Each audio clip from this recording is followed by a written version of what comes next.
Berlanjut ke acara selanjutnya, yaitu acara inti, yaitu mau'izatul hasanah atau nasihat yang akan disampaikan oleh Sayyidil Walid Ad-Doktor Al-Ustadz Al-Habib Saggab Ibn Abu Ya Al-Habib Hasan bin Ahmad Baharun. Kepada beliau waktu dan tempat kami persilahkan. Sallu ala Nabi Muhammad.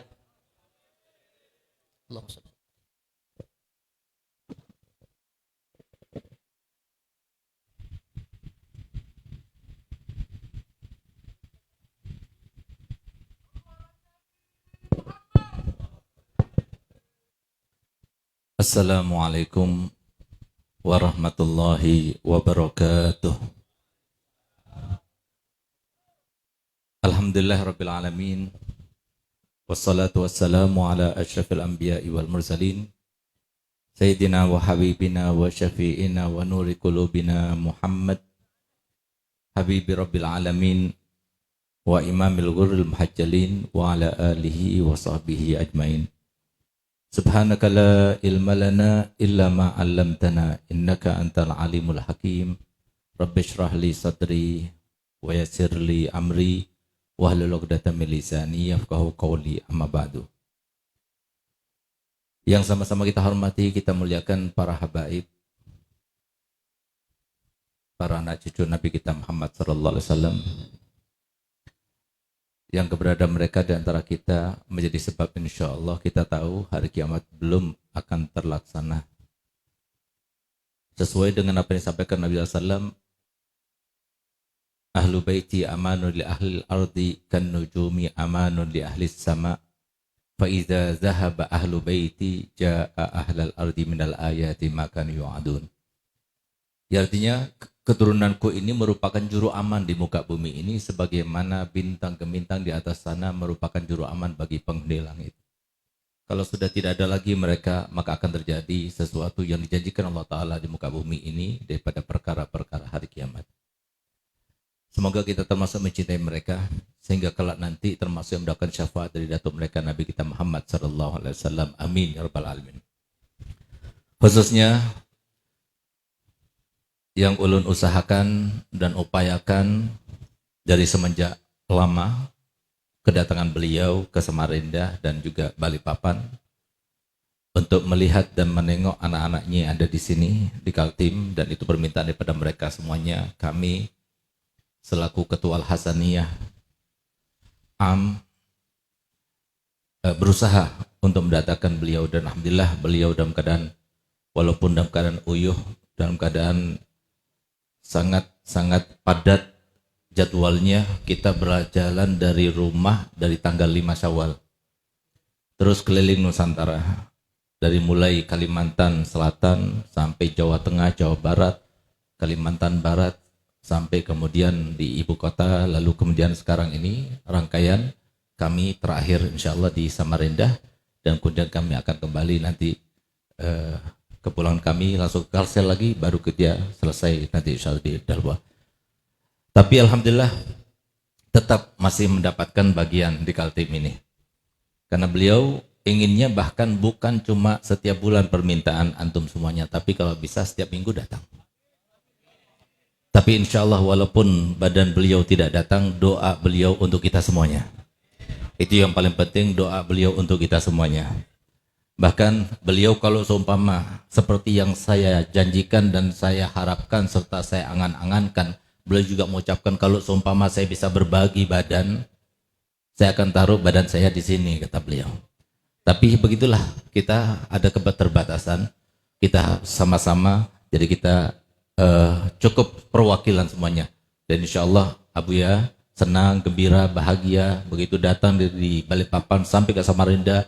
Beliau sana senang, bahkan kata beliau himung katanya. Alhamdulillah, jadi beliau sudah mengerti, insya Allah paham dengan himung, dan semoga himung terus dengan Kaltim ini, dengan Samarinda terutamanya insya Allah, dan semoga membawa berkah terutamanya bagi Ketua Al-Hasaniyah dan semua anggota Al-Hasaniyah yang datang dari Kaltim semuanya, yang walaupun sekarang tidak dihadiri oleh Ketua Al-Hasaniyah.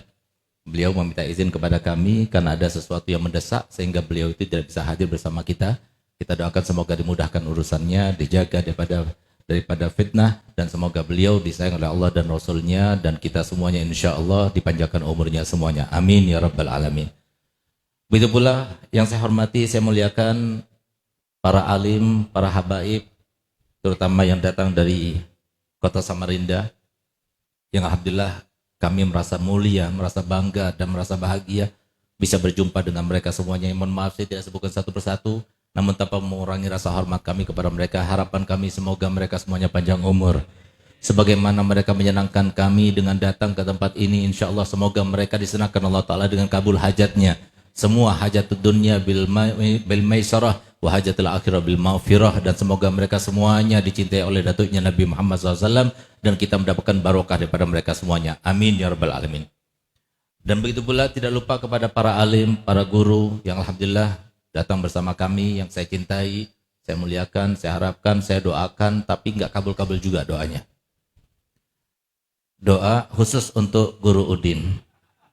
Beliau sudah saya doakan dari 15 tahun yang lalu saya bertemu pertama kali, tapi sampai sekarang nggak kabul-kabul juga. Mungkin saya pikir doanya istri lebih terkabul kayaknya. Semoga nanti gantinya oleh Allah Ta'ala, karena doa ulun sudah 15 tahun, semoga nanti di surga dikasih 1 juta bidadari. Begitu pula alhamdulillah Guru Mahmud, Masya Allah, suaranya yang sangat indah, luar biasa. Jadi ulun sangat cinta pada Pian, dan semoga Pian juga cinta pada ulun. Nah, suaranya luar biasa, dan semua apa yang dibaca oleh beliau tidak ada yang kebetulan, semuanya sudah direncanakan oleh Allah, dan semuanya insya Allah mempunyai sebuah hikmah untuk kita semuanya dan barokah untuk kita semuanya.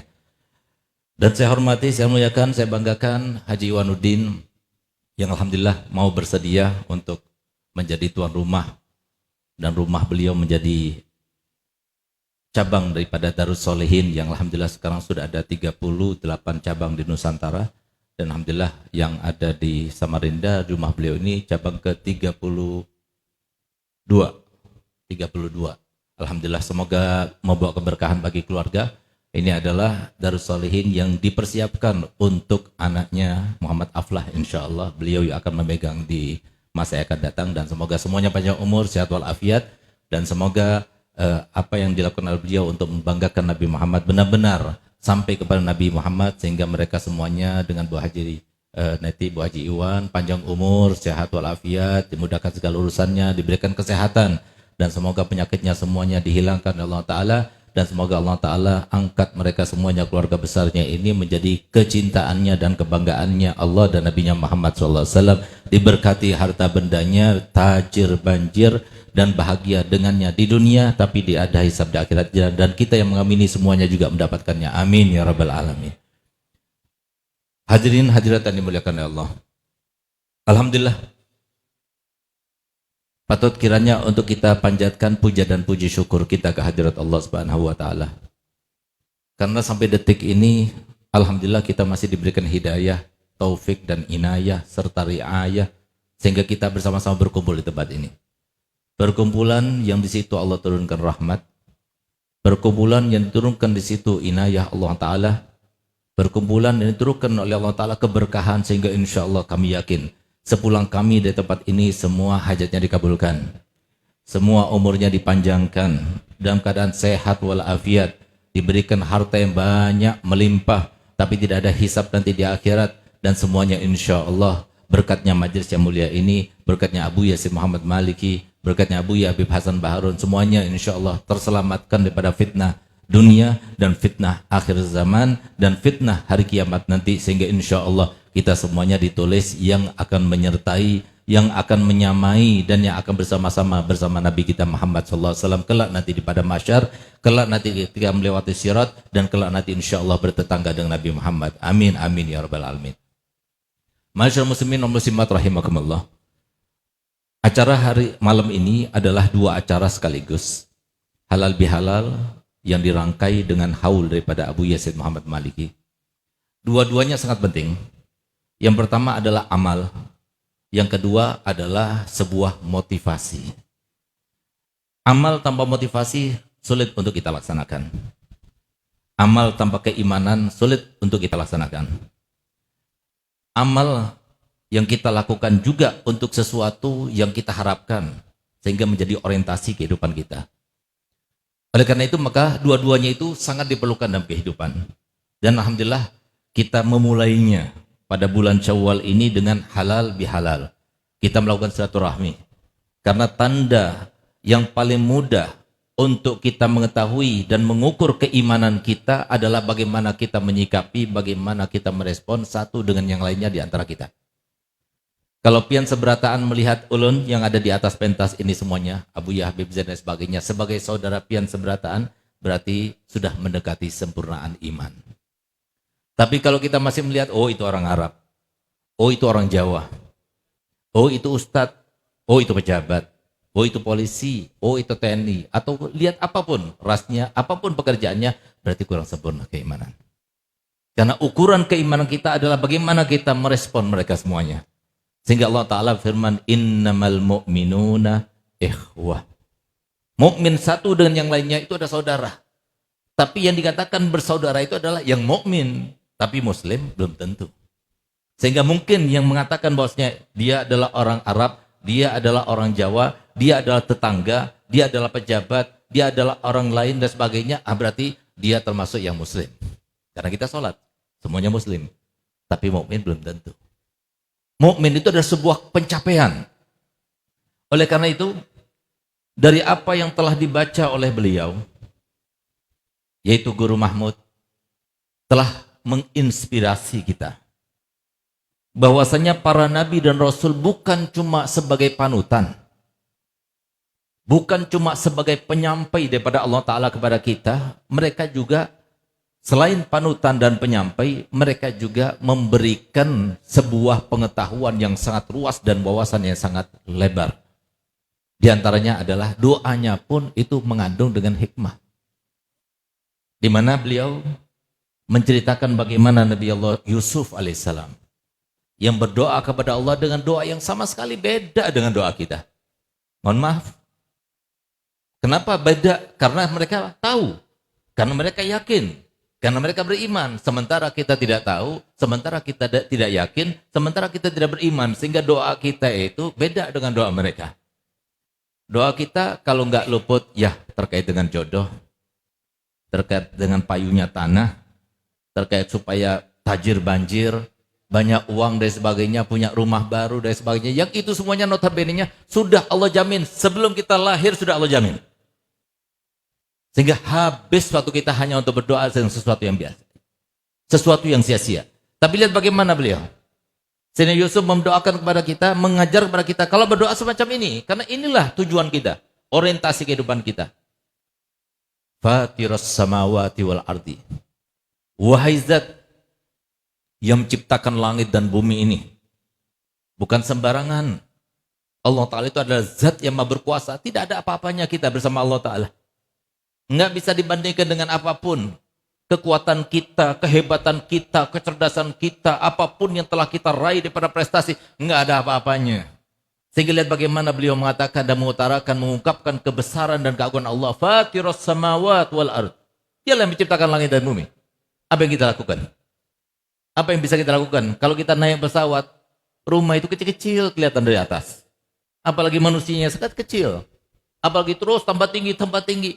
Bagaimana dengan keagungan Allah Subhanahu wa taala yang menciptakan itu semuanya? Sehingga ketika beliau itu memberikan kita suatu pemahaman dan keyakinan bahwasanya Allah lah yang melaksanakan segalanya.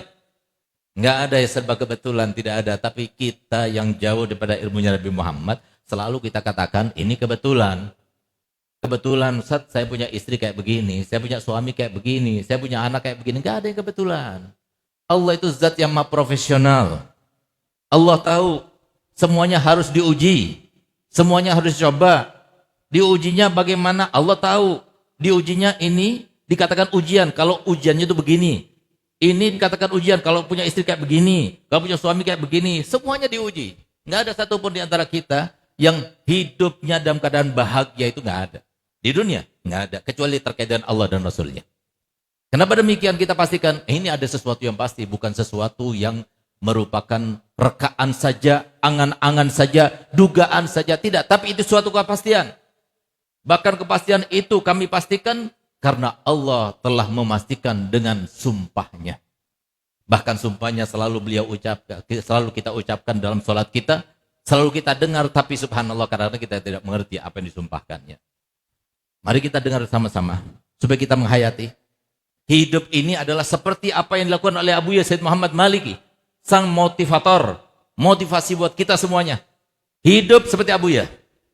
Semuanya seperti Abuya. Kalau kita bisa seperti itu, berarti kita telah melaksanakan orientasi yang sebenarnya dalam kehidupan ini. Tapi kalau tidak, berarti kita telah melakukan sesuatu yang sia-sia. Sebab utamanya, karena kita jauh daripada kepastian dan penyebar kepastian. Apa kepastian? Kepastian semua ilmu yang diajarkan oleh Al-Quran, semua ilmu yang diajarkan Nabi Muhammad, semua yang disebarkan oleh para ulama, itu adalah sesuatu yang pasti, bukan sesuatu yang meragukan. Tapi kita diragukan, dibuat orang seakan-akan tidak percaya. Oleh siapa? Oleh siapa lagi kalau bukan setan, musuh kita utama itu. Dengarkan baik-baik. Allah Ta'ala firman dalam Al-Quran, A'udzubillahi minasyaitonirrajim, Bismillahirrahmanirrahim, La uqsimu bihadzal balad. Aku bersumpah demi kemuliaan kota ini. Kota apa? Kota suci Makkah. Wa anta hillum bihadzal balad. Dan engkau, wahai Muhammad, tinggal di kota itu. Demi Nabi Muhammad. Wa walidin wa mawalad. Demi mereka yang melahirkan dan yang tidak melahirkan. Laqad khalaqnal insana fi kabad. Kami ciptakan manusia semua dalam kesusahan. Bohong kalau ada orang mengatakan, saya hidup gak susah, Beb. Saya hidup bahagia. Mana ada kehidupan bahagia di sini? Semuanya bekerja. Semuanya diuji. Semuanya dicoba. Herannya kok bisa-bisanya dia itu hidupnya itu santai. Seakan tidak perlu kepada ulama, tidak perlu kepada Nabi kita Muhammad. Kenapa Nabi itu diciptakan oleh Allah Ta'ala sebanyak 124.000 Nabi dan 313 Rasul diangkat daripada mereka. Kenapa? Karena untuk memberikan kepada mereka penyuluhan bagaimana hidup di dunia ini. Kalau kita sudah punya tata cara hidup di dunia yang diajarkan oleh mereka, yang sekarang penutup para Nabi adalah Nabi kita Muhammad. Lalu kemudian Nabi yang menjelaskan, ulama'u ummati ka'ambiya'i Bani Israel. Ulama umatku itu sama seperti nabi-nabi di kalangan Bani Israel. Cuma aku ini adalah nabi terakhir. Sehingga yang disampaikan oleh ulama itulah, kalau kita punya penyuluhan hidup yang disampaikan oleh mereka, tenang hidup kita. Nggak ada rasa takut. Bahkan kita itu mengartikan sesuatu yang sebenarnya tidak sebenarnya. Semuanya berharap untuk hidup bahagia.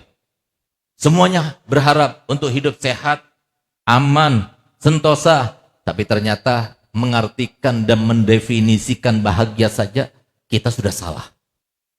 Disangkanya orang bahagia itu adalah yang tampan, terlahirkan, yang cantik wajahnya, yang nasibnya baik, dengan harta benda yang banyak, melimpah, yang rumahnya bagus, seperti rumahnya Haji Iwan.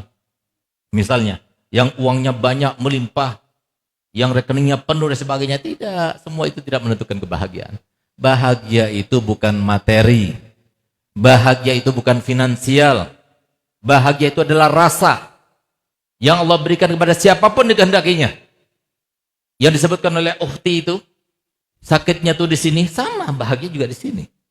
Bahagia itu rasa, bukan materi, bukan di luar jasad kita, tidak, di dalam. Rasa yang kita rasakan di dalam. Kalau kita ingin mendapatkan kebahagiaan yang semacam itu, yang kalau seumpama dikatakan bahwasanya bahagia itu adalah sebuah materi, sebuah kenikmatan, sebuah sesuatu yang sifatnya mewah dan sebagainya, maka tentunya mereka yang berada di rumah sakit Elizabeth yang ada di Singapura itu, yang satu harinya itu sampai untuk kamarnya saja 15 juta. Berarti yang di dalamnya bahagia. Ada yang bahagia ketika sakit? Enggak ada bahagia. Walaupun susurnya mahal. Walaupun rumahnya bagus, indah. Tapi kalau enggak bakal, kalau Allah tidak berkehendak dia bahagia, enggak bakal bahagia. Saya pernah, suatu waktu saya datang ke rumah seorang yang kaya raya, yang ketika kami masuk ke rumah, ke kamar pribadinya, karena diminta keberkahan katanya. Dengan husnudzonnya disangka saya ada berkahnya, sehingga diperintahkan untuk nginap satu malam di kamar pribadinya. Begitu saya masuk ke dalam, saya kaget-kaget. Karena warnanya beda dengan warna rumah-rumah yang lainnya. Warnanya itu warna keemasan. Sehingga saya tanya, wah ini luar biasa, saya nggak pernah melihat cat kayak begini gitu. Kata beliau, ini lapisan emas. Temboknya lapisan emas.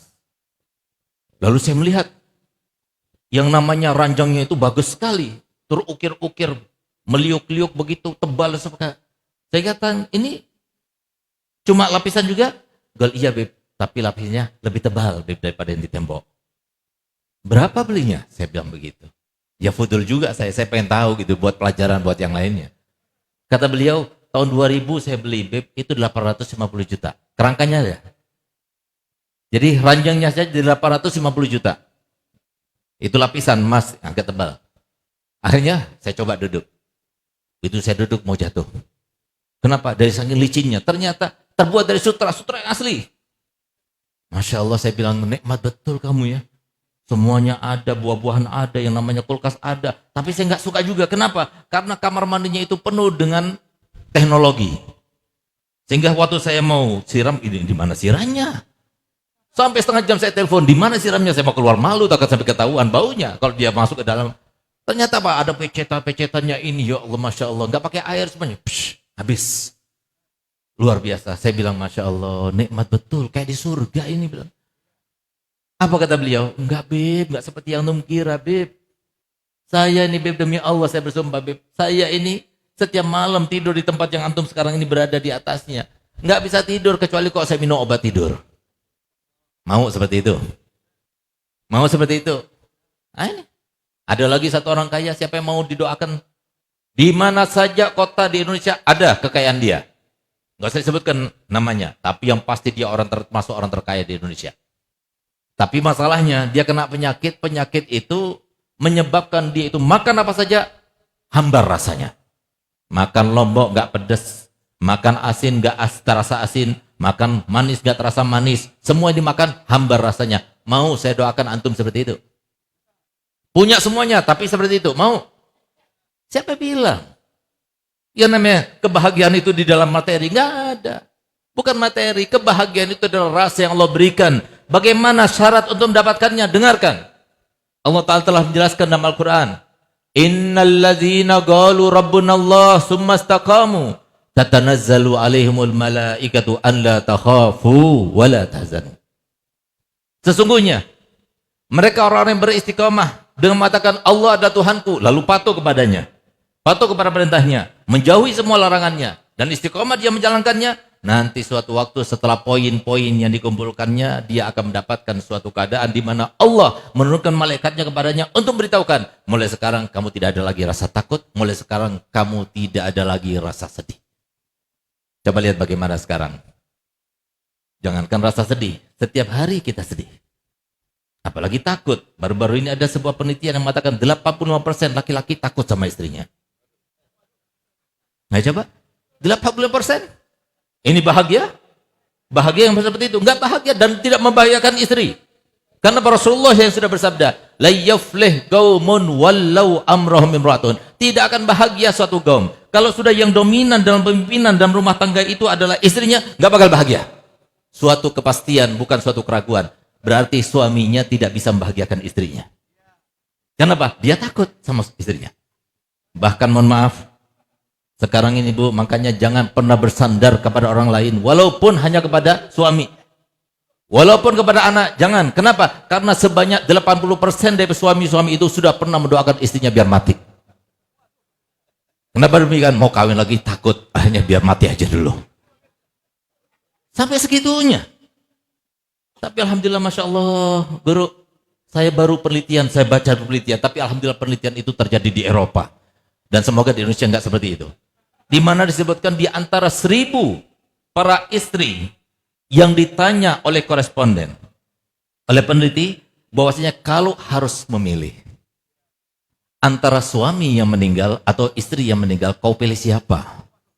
Ternyata sebanyak 99,9% istri memilih suami yang mati. Kenapa harus saya?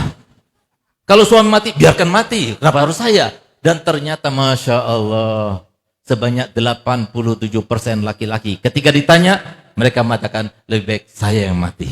Biarkan istri yang hidup, biarkan dia menjaga anak-anak. Masya Allah. Pantesan Rasulullah bilang ahli surga laki-laki itu. Tapi perempuan ahli neraka, karena begini. Suaminya ngasih segala-galanya didoakan. Disuruh dikasih pilihan. Jadi dikasih pilihan, kita bukan cuma mendoakan, dipilih. Kalau harus mati, mati suami dulu. Ayo. Kenapa demikian? Semuanya karena kita jauh daripada ajaran Nabi kita Muhammad. Jangan salahkan perempuan. Bu, Pak, perempuan itu dari dulu sampai sekarang ya sama pola pikirnya. Laki-laki dari dulu sampai sekarang juga sama pola pikirnya. Yang enggak sama, perempuan dahulu itu belajar. Laki-laki dahulu itu belajar. Sehingga laki-laki itu tahu bagaimana cara mengatasi perempuan yang fitnah ini. Enggak bisa seorang pun daripada wanita yang bisa melepaskan dirinya pada fitnah. Enggak ada yang bisa. Kecuali yang dikecualikan. Makanya Nabi SAW bersabda, tidak sempurna dari seorang wanita kecuali hanya 4 atau 3 dalam riwayat. Yaitu diantaranya Sayyidatuna Khadijah, Sayyidatuna Asiyah, Sayyidatuna Maryam, dan putriku Fatimah Zahra. Kenapa dikatakan tidak sempurna? Karena memang begitu Allah ciptakan. Jadi Allah ciptakan perempuan seperti itu. Jadi kalau sudah perempuan kemudian dia yang menjadi pemimpin dalam rumah tangga itu, apalagi mohon maaf, sekarang sudah yang namanya perempuan sampai saya sudah mendapatkan sebuah wejangan dan nasihat ketika saya mau berdakwah di Kalimantan Selatan dan Kalimantan Timur khususnya. Kalau antum beb, pengen sahibul bednya itu baik beb, gampang beb, gimana? Yang penting bu hajinya. Kalau sudah bu hajinya baik, buah suaminya apa kata bu haji katanya? Karena biasanya kalau di sana katanya ini saya nggak tahu juga. Katanya mau beli kaos itu tanya sama suaminya dulu katanya. Tanya sama istrinya dulu katanya. Betul nggak guru? Oh betul. Kalau sudah guru yang mata betul, insya Allah lainnya betul. Nah, ini salah satu contoh. Kenapa demikian? Karena kita jauh daripada ajaran Nabi kita Muhammad SAW. Oleh karenanya, ayo, apa yang harus kita lakukan? Semuanya PR. Mau bahagia, semuanya ingin bahagia. Bukan cuma kita yang bahagia. Kita yang sudah kasep begini, jangan sampai anak kita juga seperti itu. Oleh karenanya, saya ingatkan.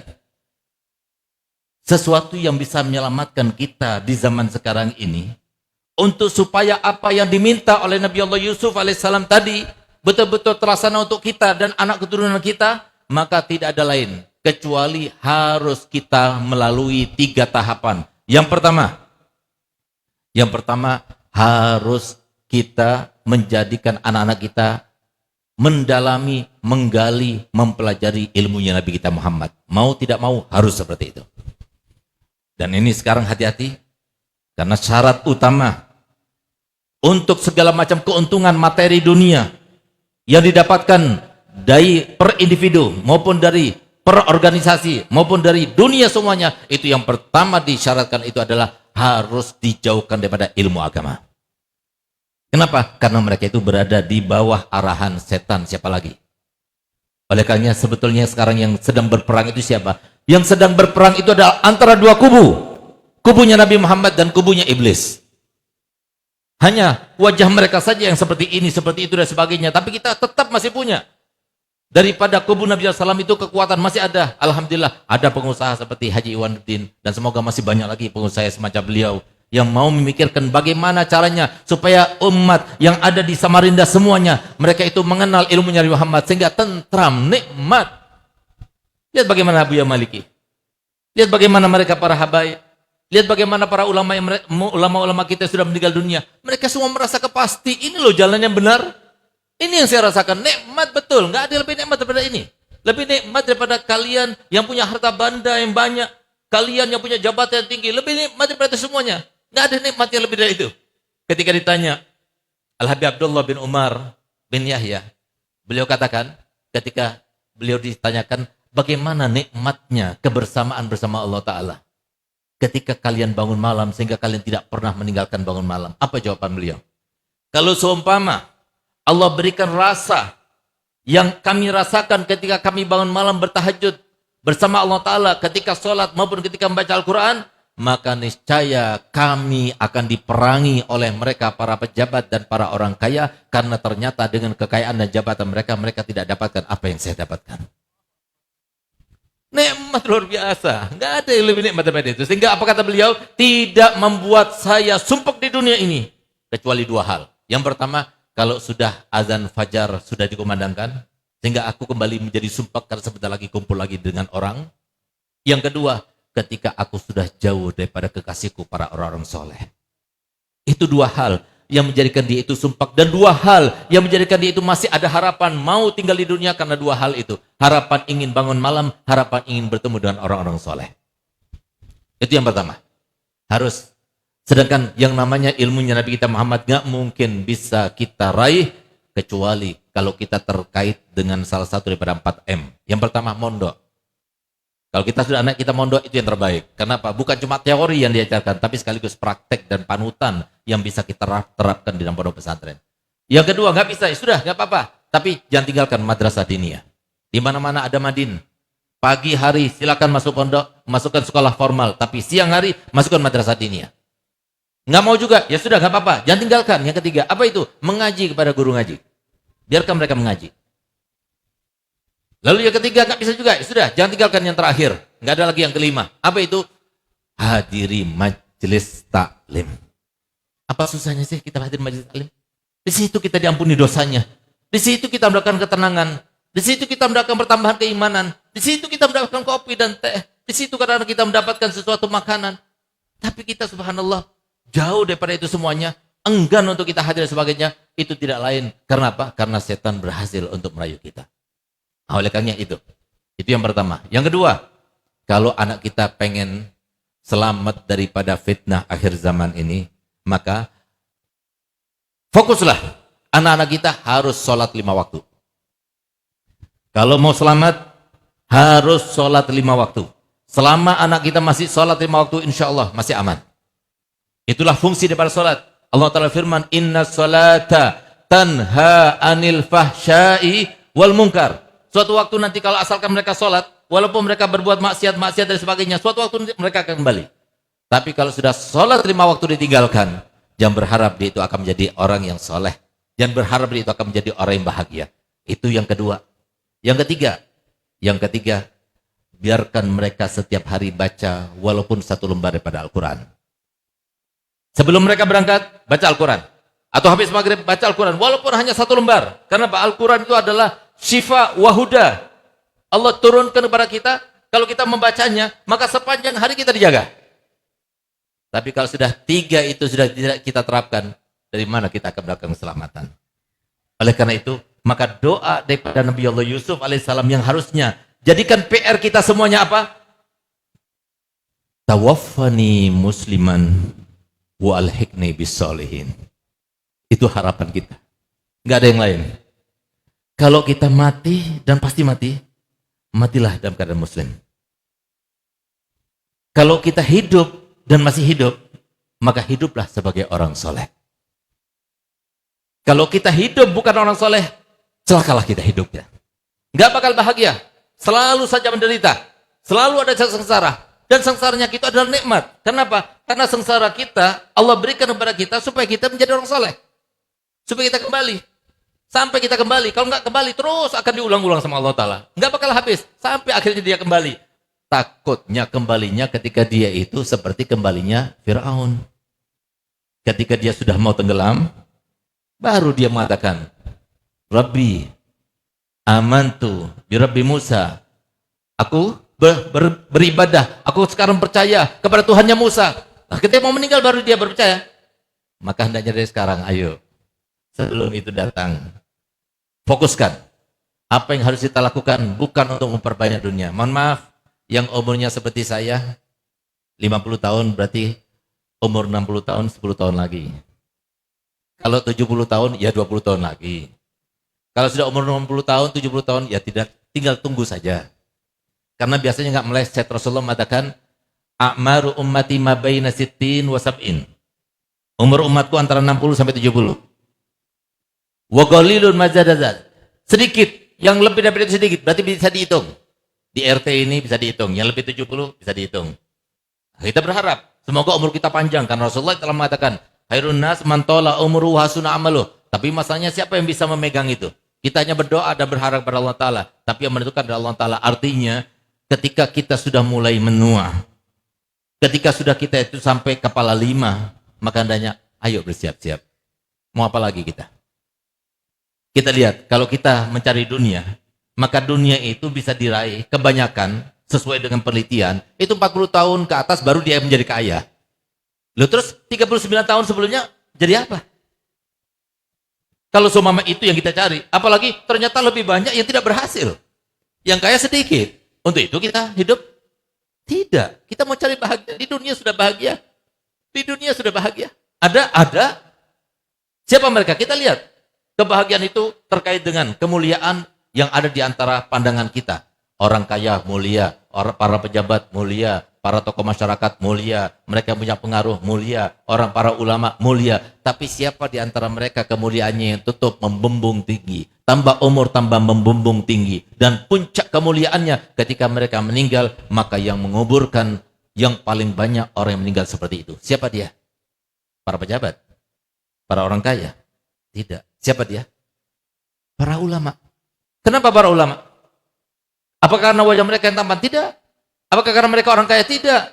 Tapi karena di dalam diri mereka ada ilmunya Nabi kita Muhammad SAW. Ilmu itu loh yang menjadikan mereka ketika mau meninggalkan salat waktu, jangan tinggalkan. Mau bohong, jangan. Kamu celaka sendiri nanti. Sehingga Allah Ta'ala berapa kali dalam Al-Quran itu menyebutkan orang yang bermaksiat berarti orang yang telah menzalimi dirinya sendiri. Tambah banyak maksiat kita, tambah banyak sengsara kita. Cukup, kita bertobat kepada Allah Ta'ala. Tapi yang pasti, harus kita mempunyai keyakinan bahwasanya Allah semuanya sayang kepada kita. Allah sayang kepada kita semuanya. Itu harus kita yakinkan. Kenapa? Setan itu selalu datang kepada kita untuk memberikan sebuah keyakinan bahwasanya sudah terlanjur banyak dosa kamu, gak bakal diterima. Siapa bilang? Yang mentakdirkan kita berdosa juga Allah. Tinggal kita itu kembali kepada Allah. Asalkan niat bertobat kembali kepada Allah Ta'ala. Bahkan Allah Ta'ala tidak pernah mengatakan, yang paling aku cintai daripada hambaku, mereka yang sholat, tidak. Mereka baca Quran, tidak. Tapi yang paling aku cintai adalah mereka yang datang kepada aku bertobat. Tinggal bertobat kita. Kita akan menjadi, lihat bagaimana cintanya Allah Ta'ala. Bayangkan sama-sama, biar kita paham. Dan kita pulang dari sini, masing-masing semuanya merasa bahwasanya dirinya paling dicintai oleh Allah. Semoga kita semua dicintai oleh Allah Ta'ala. Nabi Muhammad pernah bercerita kepada kita bahwasanya unsur alam yang 4 ini, langit, bumi, gunung, dan lautan, pernah mereka itu komplain kepada Allah. Terkait dengan siapa? Kalau bukan dengan kita lagi. Apa yang dikatakan mereka? Mereka minta izin untuk komplain kepada Allah. Sehingga kemudian Allah berikan kesempatan pada mereka. Dimulai dengan langit. Langit berkata begini, ya Allah, izinkan aku untuk meruntuhkan diriku di muka bumi ini. Supaya seluruh manusia ini binasa. Karena mereka itu sungguh makhluk yang durjana. Mereka merasakan nikmatmu, tapi mereka tidak bersyukur kepadamu.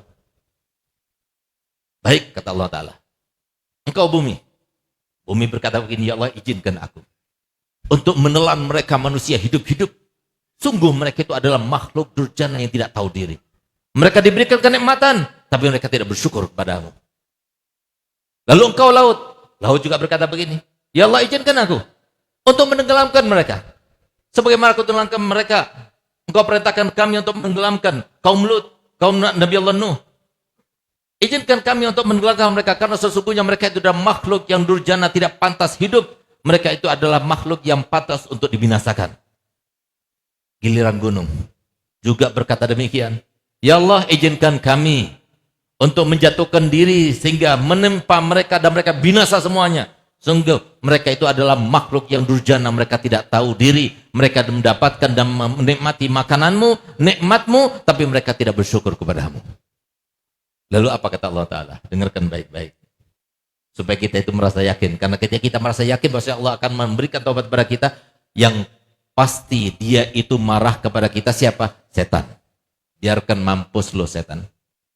Harus kita yakin bahwa Allah Ta'ala akan mengampuni. Begitu kita bangun semuanya diberikan taubat oleh Allah Ta'ala. Semuanya dicintai Allah Ta'ala. Dengarkan baik-baik. Apa kata Allah Ta'ala? Da'uni wa khalqi. Biarkan aku dengan makhlukku. Lau khalaqtahum la rahimtahum. Kalau seumpama kalian ciptakan mereka para manusia, kalian juga sama seperti aku akan mencintai mereka. Intabu, kalau mereka bertobat kepadaku, fa'ana habibuhum, aku adalah kekasih mereka. Fa'illam yatubu, kalau mereka tidak bertobat kepadaku, fa'ana tabibuhum, aku adalah dokternya mereka. Itu Allah SWT. Allah Ta'ala seperti itu. Nabi Muhammad yang sudah bersumpah tidak rela satu saja daripada umatnya berada di dalam neraka, itu cuma satu rahmat yang Allah turunkan, masih 99 rahmat bersama Allah. Jangan kita pupuskan rahmat Allah kepada siapapun juga. Bahkan baru-baru ini ada seorang yang soleh, dia itu bermimpi Nabi Muhammad SAW. Kemudian Nabi ditanya olehnya, ya Rasulullah, nanti ketika di pada mahsyar, yang berhak mendapatkan syafaatmu itu yang mana daripada umatmu? Apa katanya Nabi SAW? Ahlu la ilaha illallah Muhammad Rasulullah. Semua yang mengatakan la ilaha illallah Muhammad Rasulullah, kita semuanya berarti. Lalu ditanya lagi, ya Rasulullah, setelah engkau meninggal itu mereka banyak terbelah-belah. Yang berhak mendapatkan syafaatmu yang mana? Dijawab Nabi, ahlu la ilaha illallah Muhammad Rasulullah. Semua yang pernah berkata la ilaha illallah Muhammad Rasulullah semua dapat syafaatku. Ditanya lagi, ya Rasulullah, mazhab mereka beda. Akidah mereka itu beda. Yang berhak mendapatkan syafaatmu kelak nanti siapa? Dijawab lagi oleh Nabi SAW untuk ketiga kalinya, ahlu la ilaha illallah Muhammad Rasulullah. Semua yang pernah berkata la ilaha illallah Muhammad Rasulullah, yang meyakininya, mereka berhak dapat syafaatku. Keempat kalinya dia mau bertanya. Apa kata Nabi SAW? Dia meletakkan tangannya di depan mulutnya dan berkata begini, kamu ingin mengharamkan aku untuk umatku syafaatku? Enggak, semuanya akan dapat syafaatku.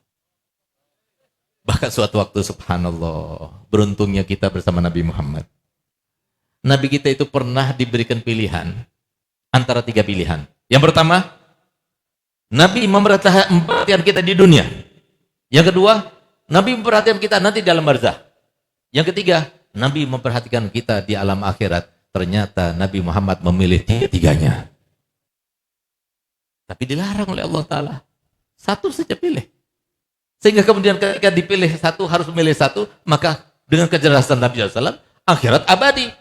Dunia cuma sebentar. Alam barzah apalagi lebih sebentar. Aku pilih untuk memperhatikan mereka di akhirat. Lalu apa? Kata Nabi Muhammad pesannya untuk kita. Isbiru alama antum alaih hatta talaqauni alal haud. Yang kalian harus lakukan adalah sabar. Sampai aku tunggu kalian di padang mahsyar. Urusan dunia urusan kalian. Artinya apa? Kalau kalian banyak maksiat, kalian banyak sengsaranya. Kalau kalian banyak taat, kalian banyak bahagianya. Tapi nanti di akhirat semuanya kalian bahagia. Itu maksudnya Nabi kita Muhammad SAW. Oleh karenanya ayo sama-sama.